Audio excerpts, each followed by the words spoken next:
நாம் அடுத்ததாக திருநறையூர் என்ற நாச்சியார் கோயில் பார்க்கலாம்.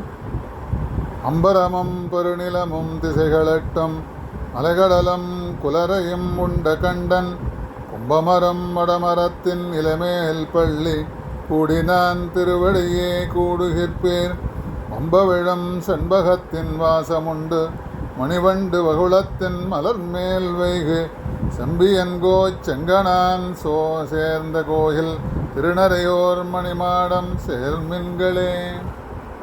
ஆகாயம், நிலம், 8 திசைகள், அலைகடல், மலைகளுடன் புலி முழுவதையும் விழுங்கி வடமரம் என்னும் ஆலமரத்தின் நிலைமேல் பள்ளி கொள்ளக்கூடிய எம்பெருமானின் திருவடியில் கூடுங்கள். செண்பக மலர்களில் வாசனையோடு மனம் மிக்க வகுள மலர்கள் மேல் வண்டுகள் ரீங்காரம் செய்யக்கூடிய திருநறையூரில் எழுந்தெழுதியிருக்கும் எம்பெருமானிடன் சோழவேந்தன் கோச்செங்கன் தொழில்நிறைச் சேர்ந்த திருநறையூர் மணிமாடம் சேருமென்கள் என்று திருமங்கையாழ்வாரால் மங்களாசாசனம் செய்யப்பட்ட இந்த திவ்யதேசம் தற்போது நாச்சியார் கோவில் என்று பிரதானமாக அழைக்கப்பட்டு வருகிறது. இந்த ஸ்தலம் கும்பகோணத்தில் இருந்து திருவாரூர் செல்லும் மார்க்கத்தில் சுமார் 4 மைல் தொலைவில் உள்ளது. பிரம்மாண்ட புராணத்தில் சௌனக சம்வாதம் என்னும் பகுதியில் 12 அத்தியாயங்களில் இந்த ஸ்தலம் பற்றி பேசப்படுகிறது. திருநறையூர் என்ற இச்சொல்லை குறித்து திருவாகிய இலக்குமி தேவிக்கு தேன் போல இனிக்கும் இருப்பிடமாயிற்று என்று பொருள் கூறுவார்கள். இதே பொருளை தரும் சுகந்தகிரி என்னும் பெயராலேயே வடமொழியில் இந்த ஸ்தலம் பேசப்படுகிறது. தேன் நிறைந்த பூக்களும் மனம் கமழும் பொய்கையும் சூழ்ந்து சுகந்தம் கமிழ்தலால் சுகந்தகிரியாயிற்று. நரை என்றால் தமிழில் தேன், மனம் என்னும் 2 பொருள்களும் உண்டு. சுகந்தகிரி, சுகந்தவனம் என்று அழைக்கப்பட்ட இந்த ஊரில் புராண காலத்தில் மேதாவி என்னும் ஒரு முனிவர் திருமகளே தனக்கு மகளாக வந்து வாய்க்க வேண்டும் என்று மணிமுத்தா நதிக்கரையில் கடுந்தவம் செய்து வந்தார். இவரின் தவத்தை மெச்சிய திருமகள் பார்க்கடலை விட்டு நீங்கி ஒரு பங்குனி மாதம் வெள்ளிக்கிழமை உத்திர நன்னாளில் பின்பு கலியுகத்தில் ஸ்ரீவில்லிபுத்தூரில் ஆண்டாள் அவதரித்தது போல அந்த ஆற்றங்கரையிலிருந்து வஞ்சுள மரத்தின் கீழ் அவதரித்து நிற்க தன் தவமலிமையால் இவளே திருமகள் என்று உணர்ந்த முனிவர் தம் குடிலுக்கு எடுத்து வந்து வஞ்சுள மரத்தடியில் இருந்தமையால் வஞ்சுளவள்ளி என்று பெயரிட்டு வளர்த்து வரலானார். திருமகளை நீங்கி தனித்துயில் அமர்ந்த எம்பெருமான் தேவியை சேரும் தருணம் வர பூவுலவருக்கு எழுந்திருளி தனது வியூக நிலையில், அதாவது சங்கர்ஷணன், பிரத்யும்னன், அனிருத்தன், புருஷோத்தமன், வாசுதேவன் என்ற 5 நிலைகள் பெருமாளுக்கு தேவிக்கு சகல சக்தியும் அளித்து மணந்து கொண்டார் என்பது வரலாறு. இந்த ஸ்தலம் உள்ள பகுதி கிருஷ்ணாரண்யம் என்று வழங்கப்படுகிறது. திருநறையூர் தான் கிருஷ்ணாரண்யத்தில் துவக்கமாகும். கிருஷ்ணாரண்யம் என்னும் இந்த கிருஷ்ணன் காடு திருநறையூரில் ஆரம்பித்து திருச்சேரை, திருக்கண்ணமங்கை, திருக்கண்ணபுரம் வரை சென்று திருக்கண்ணங்குழாயில் முடிகிறது. திருநறையூர் நம்பி மூலவர் ஸ்ரீனிவாசன், யூகவாசுதேவன், சுகந்தவனநாதன் என்னும் திருநாமங்கள் மூலவருக்கு. தாயார் வஞ்சுளவள்ளி, நம்பிக்கை நாச்சியார், திருமண கோலத்தியல் என்று அருள் பாலிக்கிறார். உற்சவர் மூலவர் குறைத்த அதே பெயர்கள்தான். விமானம் ஸ்ரீனிவாச விமானம், ஹேம விமானம். விருட்சம் வில்வ விருட்சம், பகுளம் எனப்படும் மகிழமரம்.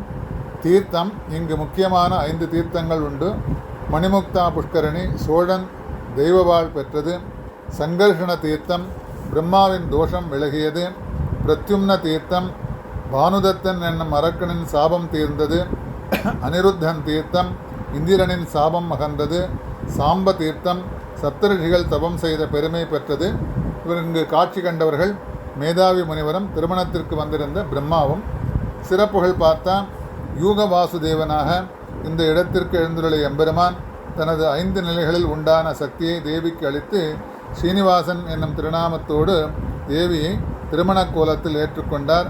எனவே இந்த ஸ்தலத்தில் பெருமாளும் திருமண கோலத்திலே நின்று அருள்கின்றார். இதுவே இந்த ஸ்தலத்தின் தனி சிறப்பாகும். யூக ரூபத்துடன் எம்பெருமான் இங்கு எழுந்துள்ளியதும் ஒரு தனி சிறப்பாகும். திருமகளை மனம் புரிந்த கோலத்தில் வலது கையில் சக்கரமும் இடது கையில் சங்கம் ஏந்தி சற்றே முன்புறம் வருவது போல ஒரு தோரணை காட்டி பஞ்சசம்ஸ்காரம் என்னும் ஸ்ரீ வைஷ்ணவ லட்சணை செய்ய முற்படுதல் போல ஆகம சிற்ப சாஸ்திரத்தில் கூறப்பட்டது. அனைத்து இலக்கணங்களுக்கும் ஒருங்கே பொருந்தி இருக்க எம்பெருமான் இங்கு எழுந்துருள் இருக்கும் காட்சி கண்கொள்ளா காட்சியாகும்.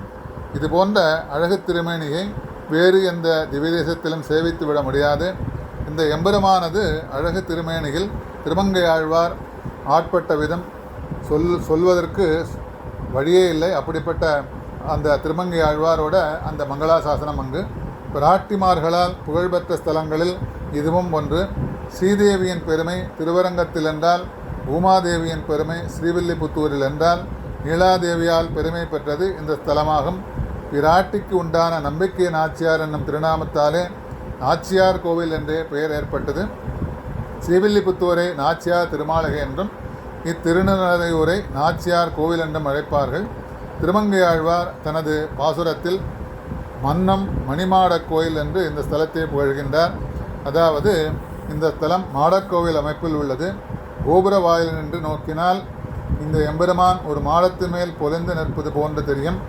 இந்த கருவறையில் அமைப்பும் அதில் பெருமாள் எழுந்தருளிருக்கும் தோற்றமும் ஒரு சிறிய வடிவமைக்கப்பட்ட மலைமேல் எழுந்தருளிருப்பது போல திருமங்கை ஆழ்வாருக்கு காட்சி அளித்தது. அதனால் தென்னரையூர் மன்னு மணிமாடக் கோயில் மணாளன் திருநறையூர் மண்ணி மாடம் என்றும் திருமணிமாடச் செங்கண் மாலை என்றும் மன்னு மறையூர் திருநறையூர் மாமலை போல் பொன்னியலம் மாடக் கவாடம் கடந்து புக்கு என்னுடைய கண்காணிப்பு நோக்கினேன் என்று பெரிய திருமடலிலும் போற்றி புகழ்கின்றார். இந்த ஸ்தலம் சிறிதும் பெரிதுமான 16 கோபுரங்களை உடையது. ராஜகோபுரம் 5 அடுக்கும் 76 அடி உயரமும் கொண்டதாகும். மூலஸ்தானத்திற்கு மேல் உள்ள விமானமும் கோபுர வடிவிலே அமைந்திருப்பது. இது போன்ற அமைப்பினை வேறு எந்த திவ்யதேசத்திலும் அதிகமாக காண முடியாது. கருடாழ்வார் தனிச்சிறப்புற்று திகழும் ஸ்தலமாகும். இங்குள்ள கருடாழ்வார் மிக கீர்த்தியம் பெரும் சக்தியம் வாய்ந்தவர். மற்ற திவ்யதேசத்து கருடாழ்வார்களை விட இவருக்கு மகத்துவம் அதிகம். இந்த திவ்யதேசத்தை பற்றி பாகம் 2 மறுபடியும் பார்க்கலாம்.